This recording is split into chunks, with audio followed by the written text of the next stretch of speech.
नमस्कार, मैं हूं आपके साथ इश्तियाक अहमद और आप देख रहे हैं आर्य न्यूज। कल से ही देश भर में शोक की लहर है और कल दोपहर तमिलनाडु के कन्नूर में हुए हेलीकॉप्टर हादसे में देश के पहले चीफ ऑफ डिफेंस स्टाफ यानी सीडीएस जनरल बिपिन रावत और उनकी पत्नी मधुलिका रावत का निधन हो गया। और आज बिपिन रावत और उनकी पत्नी के पार्थिव शरीर को मिलिट्री विमान से दिल्ली लाया जाएगा। और वहीं मिली जानकारी के अनुसार कल यानी शुक्रवार को जनरल रावत के अंतिम दर्शन के लिए उनका शव उनके आवास पर रखा जाएगा और लोग सुबह 11 से 2 बजे तक रावत साहब को अंतिम सलामी दे पाएंगे। और कल 2 बजे के बाद बिपिन रावत के अंतिम संस्कार की प्रक्रिया शुरू होगी और उनके आखिरी सफर को कामराज मार्ग से शुरू कर दिल्ली कंटेनमेंट के बाहर स्क्वायर शमशान घाट तक ले जाया जाएगा। और वहीं मिली जानकारी के अनुसार प्रधानमंत्री नरेंद्र मोदी भी श्रद्धांजलि सभा में शामिल होंगे। विपिन रावत के निधन के कारण उनके गृह राज्य उत्तराखंड में 3 दिवसीय राजकीय शोक की घोषणा की गई है। और वहीं राष्ट्रपति रामनाथ कोविंद, प्रधानमंत्री नरेंद्र मोदी, गृह मंत्री अमित शाह समेत तमाम विपक्षी नेताओं ने भी जनरल विपिन रावत और अन्य के निधन पर शोक जताया। दरअसल कल यानी बुधवार को सीडीएस जनरल विपिन रावत अपनी पत्नी मधुलिका रावत और अन्य 11 लोगों के साथ नीलगिरी हिल्स के Wellington state defence services staff college के स्टाफ कोर्स के संकाय और छात्र अधिकारियों को संबोधित करने जा रहे थे। और इसी दौरान तमिलनाडु के कुन्नूर के पास एक सैन्य हेलीकॉप्टर के दुर्घटनाग्रस्त हो जाने से उनकी मौत हो गई। और हादसे के वक्त वायुसेना के MI-17 V5 हेलीकॉप्टर में कुल 14 लोग सवार थे और इनमें से सीडीएस जनरल विपिन रावत, उनकी पत्नी Madhulika Rawat, brigadier LS Lidder, lieutenant colonel Harjinder Singh, NK Gursewak Singh, wing commander PS Chauhan, NK Jitendra Kumar, JW Pradeep, AWDU Das, squadron leader K Singh, L Naik Vivek Kumar, L Naik B Sai Teja, group captain Varun Singh और हवलदार सतपाल शामिल थे। और हादसे में केवल ग्रुप कैप्टन वरुण सिंह ही जीवित बच पाए और उनका इलाज किया जा रहा है। और इस समय अब वहीं आपको बता दें कि कल हुआ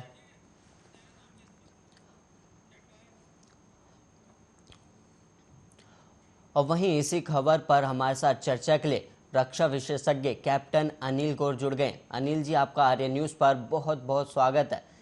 नमस्कार जी। कैप्टन जी, इस समय पूरे देश भर में शोक की लहर है और इस समय देश भर में पूरा गमगीन है, तो इस पर सबसे पहले मैं आपकी प्रतिक्रिया चाहूंगा। कल जो दुर्घटना हुई, देखिए, कल की दुर्घटना बहुत ही दुखद दुर्घटना थी, जिसके अंदर हमारे सीडीएस और उनके साथ में 13 लोग जो हैं वो शहीद हो गए हैं जी। और इसका अब जो है कोर्ट ऑफ इंक्वायरी के बाद जो सारे इसके फ्लाइट डाटा रिकॉर्डर वगैरह जब उसका एनालिसिस होगा तो उसके बाद पता चलेगा कि इसमें क्या वजह थी, क्यों हुआ ये हादसा। पर प्राथमिक जिस तरीके से रिपोर्ट्स आ रही हैं और जो आई विटनेस की रिपोर्ट्स आ रही हैं, लगता यही है कि क्योंकि वहाँ मौसम खराब था और हेलीकॉप्टर लो फ्लाइंग कर रहा था, तो उस वजह से वो कहीं धुंध के अंदर था और वो पेड़ वगैरह से टकरा गया है उड़ते उड़ते, और इसीलिए इतना एक जबरदस्त हादसा हुआ है। और आप देखिए, जब जिस हिसाब से उसके गिरने के बाद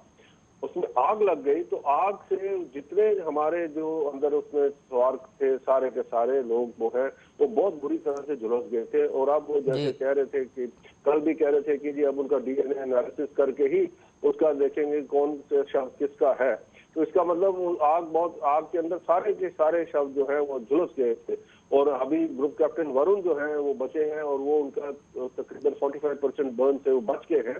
तो उनका इलाज चल रहा है। बहुत मैं कहूँगा भगवान का शुक्र है कि चलो वो बच गए हैं। और बाकी जितने हैं उनके लिए मेरी संवेदना है और श्रद्धांजलि है, और उनके परिवार के लिए बड़ी मैं कहूँगा एक बहुत दुखद हमारा एक टाइम है ये, और देश के लिए सबसे बड़ा है क्योंकि बिपिन रावत जी हमारे पहले सीडीएस थे और सीडीएस जो थे वो जो उनका एक बड़ा एक विजन था गवर्नमेंट का भी हमारा और उनका भी कि जो आर्म फोर्सेज है उसकी रीऑर्गेनाइजेशन करनी है। रीऑर्गेनाइजेशन के बाद उनके जो अंदर इस हिसाब से बनानी है कि हमारी जो जो आर्म फोर्सेस है वो आने वाले 50 साल जो है आगे के कैसे होंगे, क्योंकि अभी तक आपको पता है कि हमारी जो आर्म फोर्सेस है हम उसी हिसाब से फंक्शन कर रहे थे जिस हिसाब से वो प्री इंडिपेंडेंस के हिसाब से वो बनी हुई थी हमारी सारी जो डिविजन्स हैं उस हिसाब से। तो अब इंटीग्रेटेड थिएटर कमांड्स है और साथ में उनका एक हिसाब से देखिए एक जो हमारी माउंटेन कोर वगैरह थी वो स्पेशली जो चाइना के बॉर्डर की तरफ का ध्यान रखते हुए वो त्याग खड़ी की उन्होंने, और उसके बाद में अब जो थिएटर कमांड्स के लिए उनका पूरा योगदान था और जिसके अंदर वो पूरे लगे हुए थे। और उनका एक ये मानना था कि देखिए मेरे अभी 12-13 महीने जो हैं उसके अंदर उसी के अंदर मैं ऐसा फ्रेमवर्क तैयार कर दूंगा कि ये जो थिएटर कमांड्स है ये पूरे के पूरे सही तरीके से बन सके। आपको सिर्फ मैं आपको और आपके दर्शकों को ये बताना चाहता हूँ कि देखिए अमेरिका ने जब थिएटर कमांड्स का एक गठन शुरू किया था तो उनको 20-25 साल लग गए थे। उसी हिसाब से चीन का भी है, उसको कोई 15-20 साल लगे हैं उसको थिएटर कमांड बनाने में। हिंदुस्तान में क्योंकि हमने अभी ये लेट शुरू किया तो हमारी ये कोशिश थी कि जल्द से जल्द हम थिएटर कमांड बना लें ताकि उसके अंदर हमारे जो हमारे जो थ्रेट्स हैं अब चीन की भी है और पाकिस्तान की भी है वो तो बिल्कुल आपके सामने है, सारे देश के सामने किस हिसाब से वो बैठे हुए हैं हमारी तरफ आंखें घुराए हुए और किस हिसाब से वो अंदर लद्दाख में घुसपैठ की है चीन ने, और इधर से पाकिस्तान जो है वो ड्रोन के जरिए किस हिसाब से कश्मीर घाटी के अंदर भी मिलिटेंट्स भेज रहा है, टेररिस्ट भेज रहा है और ड्रोन के जरिए आर्म्स, एम्युनिशन, ड्रग्स किस हिसाब से कैप्टन अनिल जी, यहाँ पर एक सवाल लेना चाहूंगा। आपने बोला कि पाकिस्तान और चीन नजरें गड़ाए बैठा है भारत पर, तो क्या इसे ये जो घटना घटी है क्या ये सिर्फ दुर्घटना है या फिर इसमें कोई साजिश भी नजर आ रही है? देखिए ऐसा है कि ये जो चीज है इसके ये तो जब फ्लाइट डाटा रिकॉर्डर जो है जब उसका एनालिसिस होगा वो उससे पता लगेगा, पर जिस हिसाब से क्रैश हुआ है क्योंकि कल मैं कुछ और चैनल में भी था उसमें भी आई विटनेस थे, उन्होंने यही बताया कि देखिए वो हेलीकॉप्टर उड़ रहा था और उड़ते उड़ते एकदम जो है वो टकराया है, पेड़ के साथ गिर गया है। तो वो जो चीज है अब इस उसको मद्देनजर रखते हुए ये मेरे हिसाब से सैबोटाज या कोई ऐसी कोई टेक्निकल फॉल्ट जो है मेरे को लगता नहीं है, क्योंकि देखिए ये हेलीकॉप्टर एक तो ज्यादा पुराने भी नहीं है, नए हेलीकॉप्टर हैं और वैसे भी वीवीआईपी जब उड़ना होता है तो उसकी पूरी सही तरीके से उसकी जांच कर ली जाती है कि भाई हेलीकॉप्टर में कोई प्रॉब्लम तो ना होगी।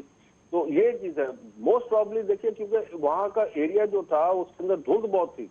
और जब ये उड़ा भी है हेलीकॉप्टर जो अपने एयरफील्ड से तब भी वो धुंध मतलब कि उसके फॉगी कंडीशंस में उड़ा था। और ये जहाँ पे क्रैश हुआ है वहां पे जो है वो एक जैसे पहाड़ों के बीच में एक निचली घाटी सी होती है जी। आप को जैसे आप देखते ही हैं पहाड़ों के बीच में है एक निचली घाटी होती है, उसके अंदर क्या होता है धुंध पूरी छा गई होती है। तो जब हेलीकॉप्टर दूसरी तरफ से उड़ के लो फ्लाइंग कर रहा था तो लो फ्लाइंग करते करते जब आया तो एकदम धुंध के अंदर पूरा घुसा गया है, तो उसी वजह से मेरे को लगता है। पर जो सही जांच जो है उसके बाद ये जो फ्लाइट डाटा रिकॉर्डर जो है जब उसका निकलेगा और साथ में हमारे जो ग्रुप कैप्टन वरुण जी हैं वो मैं कहूँगा भगवान से प्रार्थना करता हूँ कि वो बिल्कुल ठीक ठाक हो जाएं ताकि वो बयान देने लायक बन जाएं, क्योंकि वो भी उसमें सवार थे तो वो अच्छी तरह से बता सकेंगे कि हुआ क्या। जी, उनका बयान बहुत मायने रखेगा आने वाले समय में। और अनिल गौर जी, यहाँ पर एक सवाल ये भी है कि जो रिपोर्ट सामने आई है, रिपोर्ट में ये कहा जा रहा है कि सिर्फ 80 किलोमीटर का सफर था हेलीकॉप्टर में, और ऐसे में 80 किलोमीटर के सफर में ये इतनी बड़ी हादसा होना बहुत ही कई सवाल खड़े कर रहा है। आप इसको इस हिसाब से ना देखिए कि 80 किलोमीटर है, पर ये देखिए कि वो टेरेन किस हिसाब से था, किस इलाके में से हेलीकॉप्टर जा रहा था। अब आप देखिए जितने पहाड़ी इलाके हैं जी, चाहे वो आपके हमारे उत्तराखंड के हैं, जम्मू कश्मीर के हैं, उधर ईस्टर्न सेक्टर में हैं, तो और ये जो नीलगिरी हिल्स हैं जो हमारे कुनूर एरिया वगैरह जो है, ये इलाके जो हैं पहाड़ी इलाके होते हैं और पहाड़ी इलाकों में क्या होता है धुंध वगैरह बहुत आ जाती है। और आपको पता है देखिए पिछले महीने से कितनी बारिशें हो रही हैं केरला और तमिलनाडु वगैरह में, और वैसे भी कुन्नूर में आपको पता है देखिए टी गार्डन वगैरह जहाँ ये क्रैश हुआ वो टी गार्डन भी, और टी और चाय जो वही होती है जहाँ पे ह्यूमिडिटी ज्यादा हो,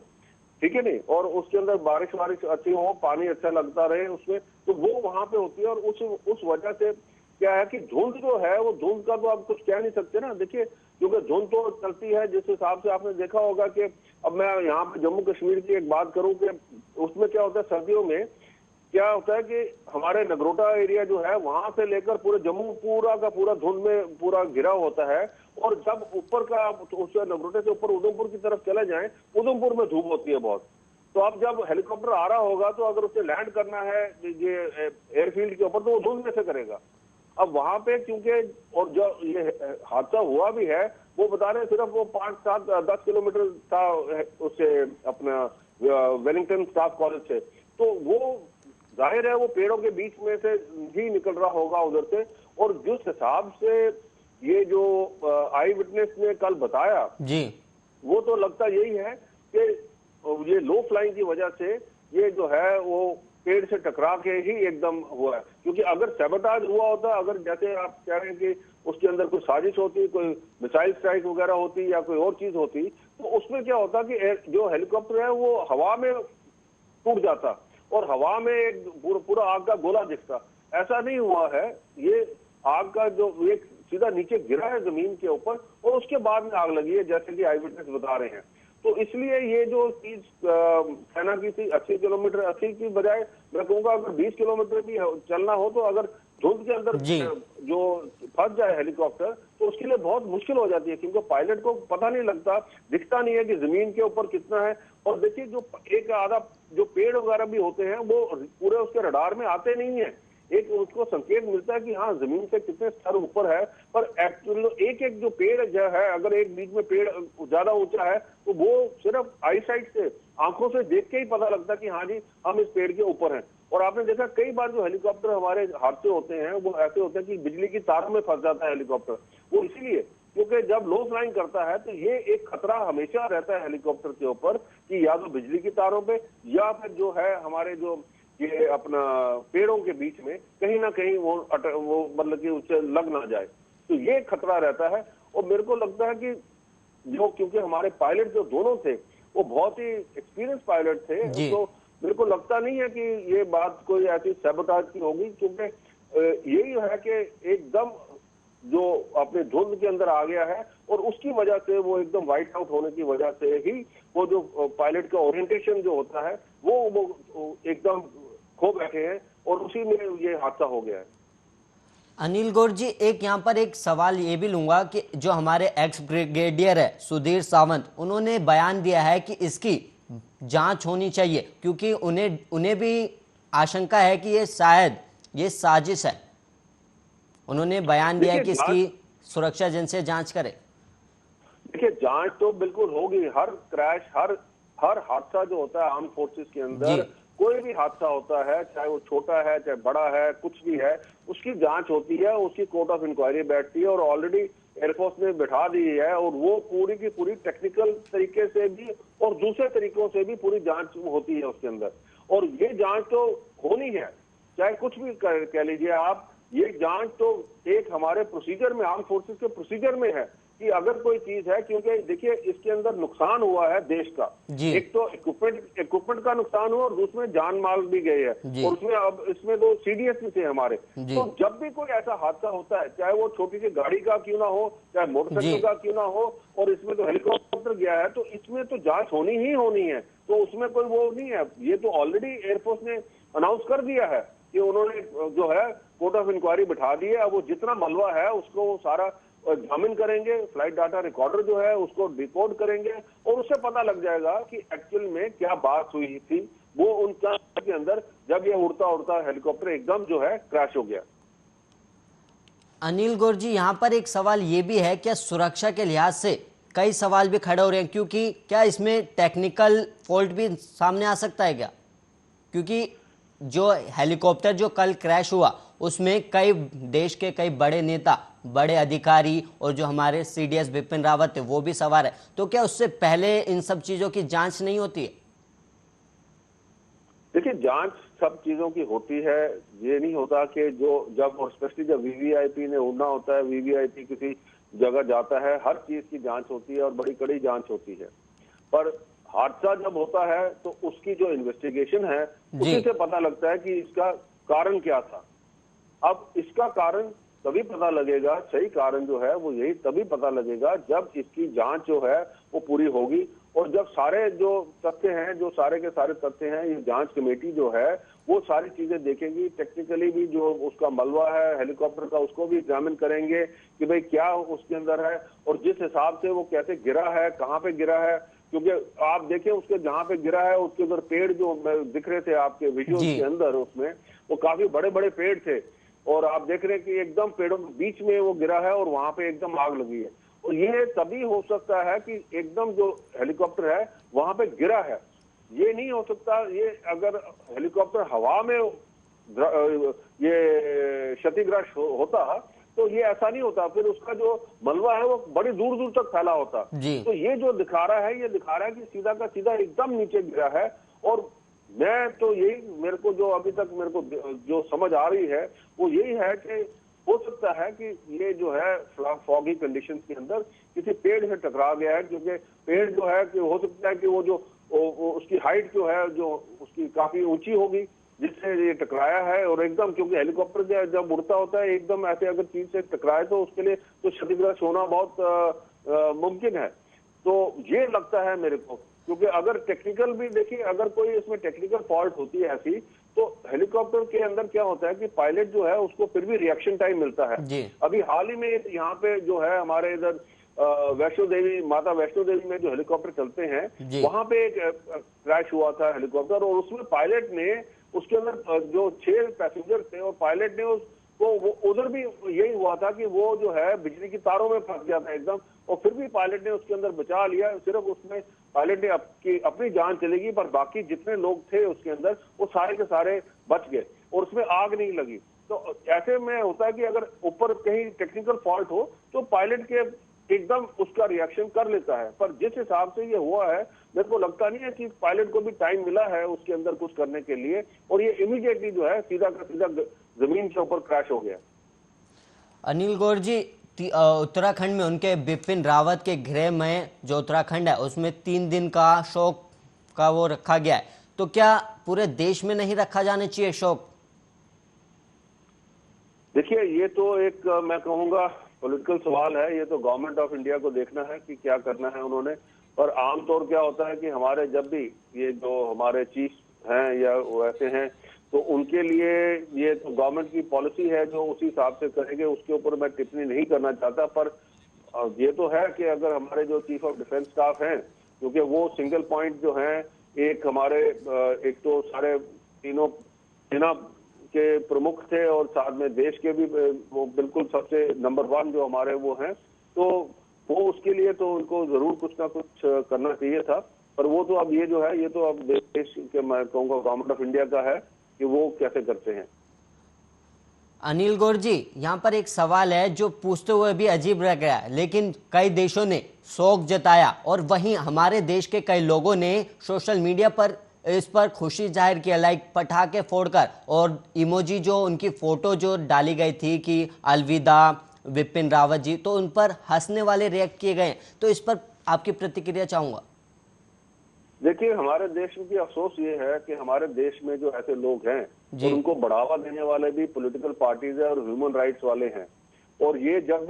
भी कभी भी एक्शन जिनके ऊपर होता है तो उसमें क्या करते हैं, ये सारे के सारे आ जाते हैं, PIL फाइल करते हैं। और हमारे अफसोसजनक बात यह है कि हमारे कोर्ट्स भी जो हैं वो उस हिसाब से दूसरी नजर से देखते हैं उनको। आप देखिए ये जो लोग हैं ये देशद्रोही, मैं तो उनको कहूंगा ये देशद्रोही हैं, और इनका जो है पूरी शनाख्त करनी चाहिए और इनको जो है हिरासत, इनके ऊपर पूरी कड़ी जांच रखनी चाहिए। आप ये, क्योंकि ये जो लोग हैं ये डिससेटिस्फैक्शन जो है ये कहाँ से हो रही है, ये दूसरे मुल्कों से पैसा आ रहा है इनके पास, पाकिस्तान से आ रहा है, चीन से आ रहा है पैसा इनके पास, और ये जो लोग हैं उस पैसे के जोर पे ये सारी बातें जो वो मुल्क चाहते हैं वो ये करते हैं। और आप देखिए कि अभी इतनी जगह ये ऐसे जो है हमारे माओइस्ट के जो लोग हैं वो कर रहे हैं, और जो दूसरे लोग हैं वो ये जो इसमें लगे हुए हैं, हमारे इस स्लीपर सेल्स यहाँ पे चल रहे हैं।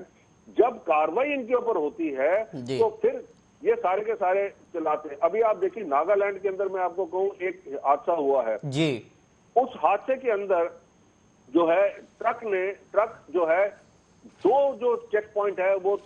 तोड़ के भागा है। तो जी फिर अब जो जो हमारा सुरक्षा कर्मी है वो क्या करे? उसको गुलाब का फूल देगा वहां पे? उसका काम है ट्रक को रोकना, और ट्रक नहीं रुकेगा तो उसके ऊपर गोली चलाएगा। जी फिर उसके बाद में आप देखिए कि जब ये लोग आए हैं उसके ऊपर, उन्होंने उनको कहा नहीं जी आप हम बात करेंगे, तो उन हमारे जो वो सिपाही गुरंगलाल है उसके आप देखिए, उसकी फोटो देखिए, उसको दा के साथ बिल्कुल उसका सिर काट दिया उन्होंने। तो फिर उसके बाद गोली नहीं चलाएंगे, क्या करेंगे? और उससे पहले आप देखिए जिस हिसाब से हमारे वो कर्नल साहब और उनकी मिसेज और उनका बच्चा और एम्बुश के अंदर मारे गए हैं, तब ये सारे चुप थे। आज इतना शोर मचा रहे हैं कि जी वो 16 देखिए जी सिविलियन मार के। तो ये जो लोग हैं, ये दो गली बातें जो करते हैं, ये लोग हैं देशद्रोही, और इनके खिलाफ सख्त कार्रवाई होनी चाहिए। और जी मैं तो कहूंगा कि हम हमारी जो इंटेलिजेंस एजेंसीज हैं वो सोशल मीडिया के ऊपर और जो इंटरनेट वगैरह के ऊपर सबके ऊपर वॉच रखनी चाहिए, जैसे कि अमेरिका ने किया है। अमेरिका ने 9/11 के बाद में जो इनकी होमलैंड सिक्योरिटी बनाई है, जी उसका काम ही ये है कि ऐसे लोगों को वहां से निकालना, और उसके अंदर वो बहुत कामयाब है। देखिए 9/11 के बाद में आज तक अमेरिका के अंदर कोई भी टेररिस्ट अटैक नहीं हुआ, और हिंदुस्तान में 26/11 के बाद में फिर हो रहे हैं। तो इसका मतलब कहीं कमी हमारी है। जी हमें जो है इसको पूरा का पूरा इसको ठीक करने के लिए ये ऐसे लोग जो सोशल मीडिया पे ऐसी बातें करते हैं, उनकी शनाख्त करके उनको वॉच रखनी चाहिए, और उनके थ्रू जो उनके बाकी लिंक्स हैं उन सबको अरेस्ट करना चाहिए। अनिल गौर जी, जो हेलीकॉप्टर जो ब्लास्ट हुआ था, जो कल दुर्घटनाग्रस्त हुआ, उसका ब्लैक बॉक्स मिल गया है, तो अब कितने कितने समय में उसकी रिपोर्ट सामने आ जाएगी कि किस वजह से यह हादसा हुआ है? अब ऐसा है कि देखिए ब्लैक बॉक्स जो है उसका वो अभी मिल गया है, जी और वो जो है उसकी अब डिकोडिंग होगी उसकी, तो उसको टाइम लगता है उसके अंदर। अब ये डिपेंड करेगा कि वैसे आमतौर जो है 2 दिन तो मतलब 48 से 3 दिन तक तो टाइम मिनिमम लगता ही है। जी उससे पहले तो हो नहीं सकता वो डिकोड, क्योंकि पहले उसको वो क्योंकि एक सील्ड वो बॉक्स होता है, उसको खोलना भी ऐसे नहीं खोलते, उसको उसकी एक पर्टिकुलर तरीके से खोलते हैं। वो उसके पूरा उसको उसी प्रेशर और उसी के हिसाब से उसके अंदर डाल के खोलते हैं। तो वो जो है अब कार्य प्रतिक्रिया जो है ये होगी इसकी, और मेरे को लगता है 3 दिन 4 दिन के अंदर आपको ये सही पूरा पता लग जाएगा। कि हो सकता है जल्दी भी पता लग जाए, पर इतना तो टाइम लेके आपको चलना चाहिए। अनिल जी, लास्ट क्वेश्चन मेरा यहाँ पर यही होगा कि आज दिल्ली में उनका पार्थिव शरीर लाया जाएगा, तो वहां पर माहौल कैसा होगा? क्योंकि पूरा देश इस समय शोक में है और गमगीन माहौल में, तो अंतिम दर्शन के दौरान देश का माहौल क्या होगा? देखिए देश का माहौल तो बुरा गीन है, इसमें तो कोई दो राय नहीं है। जी क्योंकि हमारे एक तो आर्म फोर्सेस के अंदर तो बहुत ही एक मैं कहूँगा कल से शॉक लहर एक है बीच में, कि हमें ये भी नहीं पता लग रहा कि क्या कैसे हो रहा है ये, तो वो तो बड़ा गमगीन है। जी और लोग जो हैं वो सारे के सारे जो उनको अब उनकी आखिरी जो है उनको वो लास्ट रिस्पेक्ट देंगे। आप देखेंगे वहां पे, क्योंकि सारे के सारे हमारे जो सीनियर अफसर हैं और साथ में हमारे गवर्नमेंट के भी जो हैं मिनिस्टर वगैरह जो हैं वो सारे जाएंगे, और प्रधानमंत्री जी भी जाएंगे मेरे को लगता है, और रक्षा मंत्री वगैरह सब जाएंगे। तो एक बहुत ही मैं कहूँगा दुखद घटना है, और ऐसे मौके पे देश को ये सोचना चाहिए कि हम जो है किस तरफ को जा रहे हैं। कि हमारे देश में जो ये ऐसे लोग हैं जो जो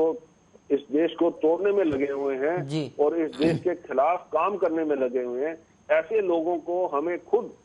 जैसे जैसे जिसको सिटीजन को पता लगता है उसको जो है उसकी जो है शनाख्त करके बताना चाहिए सिक्योरिटी एजेंसीज को कि देखिए जी ये ऐसा काम कर रहा है, ताकि वो आगे की कार्रवाई कर सके इन लोगों के साथ। कैप्टन अनिल गौर जी, आपका बहुत बहुत धन्यवाद हमारे साथ और हमारे दर्शकों का इस खबर पर चर्चा करने के लिए। और वहीं आपको बता दें कि तमिलनाडु के कन्नूर में हुए हेलीकॉप्टर हादसे में देश के पहले चीफ ऑफ डिफेंस स्टाफ यानी CDS जनरल विपिन रावत और उनकी पत्नी मधुलिका रावत का निधन हो गया, और उनके साथ साथ 12 और 13 लोगों की और मौत हुई है, जिसके बाद आज विपिन रावत और उनकी पत्नी के पार्थिव शरीर को मिलिट्री विमान से दिल्ली लाया जाएगा। और वहीं आपको बता दें कि